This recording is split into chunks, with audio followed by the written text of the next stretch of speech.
আমি খুবই প্রফেশনালিস্ট একটা মানুষ, সবার সাথে আমি কাজ করতে চাই, আমার ইচ্ছে সবার সাথে কাজ করা। মোশাররফ ভাইয়ের সাথে কাজ করতে পারলে আমার খুব ভালো লাগতো, ওনার অনেক তারিফ শুনেছি। মানুষ তো আকাশও ছুতে চায়, সেটা তো আর কেউ ছুতে পারে না। সিনেমার কথা এখনো বলতে পারছি না, যেহেতু মাত্র শুরু করেছি, কিছুদিন হয়েছে। এর আগে সালাউদ্দিন লাবলু ভাইয়ের একটা সিঙ্গেলে কাজ করেছি, সেটা হচ্ছে পোকা দিয়ে পোকা ধরা। ওখানে চঞ্চল ভাইয়া ছিল, চঞ্চল ভাইয়ের সাথে কাজ করার সুযোগ হয়েছে, আমি খুবই লাকি। এছাড়াও কাজ করছি RTVতে, অনুভূতি খুবই ভালো ছিল। ভাইয়া খুবই কোঅপারেটিভ, উনি হচ্ছে মানে খুবই হেল্প করে। তখন তো আমি প্রথম কাজ করতেছি, লাবলু ভাইয়ের সাথেও প্রথম কাজ ছিল, তো উনি আমাকে সিনের আগে বুঝিয়ে দিচ্ছিল, বলতেছিল যে ভয় করার কিছু নাই। আমি একটু নার্ভাসও ছিলাম, তো উনি আমাকে অনেক হেল্প করেছে, মানে অ্যাক্টিংয়ের ক্ষেত্রে। ইভেন নার্ভাসনেস দূর হওয়ার জন্য বলেছে। ইভেন পার্সোনালিও উনি হচ্ছে আমাকে খুব গাইড করতেন, বলতেন।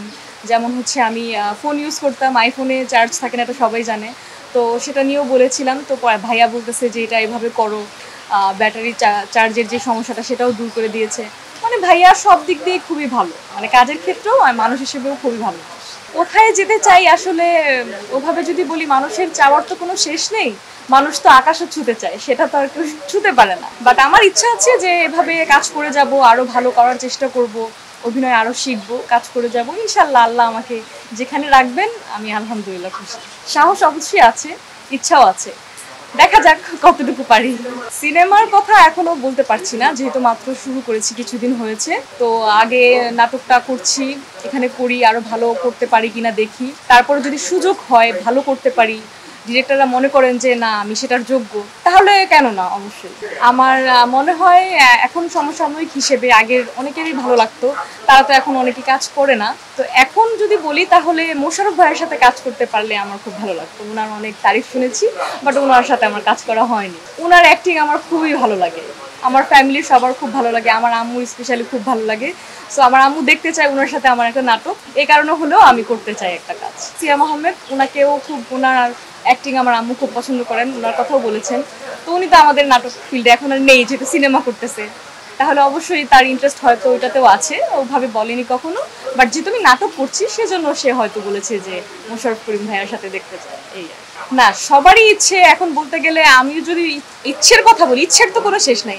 আমার ইচ্ছে অবশ্যই সাকিব ভাইয়ের সাথে কাজ করার আছে, আপনার নিশু ভাইয়ের সাথে কাজ করার আছে, সবার সাথে আমি কাজ করতে চাই, আমার ইচ্ছে সবার সাথে কাজ করা। বন্ধুদের তো মানে রিয়েকশন খুবই ভালো, আবার ওরা মজাও নিচ্ছে। এক এক সময় যখন যে নাটকটা দেখে আমাকে, সেই ক্যারেক্টারের নামে আমাকে ডাকে, আমার আসলে খুবই ভালো লাগে। অনেকে পচানোর চেষ্টা করে, বাট আমার ভালো লাগে আসলে যে আমাকে চিনতেছে, জানতেছে বলেই তারা আমার ক্যারেক্টার নেম ধরে ডাকতেছে। এটা একটা খুব সুন্দর ফিলিং আসলে, আমি মনে করি। এরকম হয়েছে, হ্যাঁ, একটা আমাদের কাছে সিয়ার, সে খুব ব্রিলিয়ান্ট, তো সে খুব একটা পাত্তা দিত না আমাকে। যদি জিজ্ঞেস করতাম যে বলো না একটু নেক্সট কবে রুটিনে ক্লাস আছে বা কিছু, বা স্যার কোনো অ্যাসাইনমেন্ট দিয়েছে কিনা, যেহেতু আমি রেগুলার ক্লাস করি না, প্রয়োজন পড়ে। বাট জবে থেকে দেখতেছে যে না আমি RTV একটা সিরিয়াল করতেছি, সেটা যাচ্ছে অন এয়ার, সেও দেখতেছে ফ্যামিলির সাথে বসে, অভিনয়টাও তার মোটামুটি পছন্দ হয়েছে বলে মনে হয় আমার। তারিফ করতেছে, সে নিজেই এসে আমাকে বলতেছে যে তোমার অভিনয় খুব সুন্দর। সো সেক্ষেত্রে আমার মনে হচ্ছে যে না, এটা ইফেক্ট পড়ে। ইভেন স্পেশালি স্যাররা তো খুব নোটিস করে এগুলা, যে হ্যাঁ তুমি কাজ করতেছো, আবার পড়াশোনাও মোটামুটি। সো এটাও আমার মানে ভাইবার ক্ষেত্রে দেখা যায় যে 5টা প্রশ্ন করলো, 3টা পারলাম, 2টো পারলাম না, সেটার জন্য আমাকে বেশি একটা মাইনাস করতেছে না, যেহেতু সে জানে যে কাজের পাশাপাশি আমি পড়াশোনা করতেছি। আর যেহেতু আমার সাবজেক্টটা অনেক চ্যালেঞ্জিং, খুব পড়াশোনা করতে হয়। সো সব কিছু মিলিয়ে মানে একটা প্লাস পয়েন্ট হয়ে দাঁড়াচ্ছে এখনই। আমি খুবই প্রফেশনালিস্ট একটা মানুষ।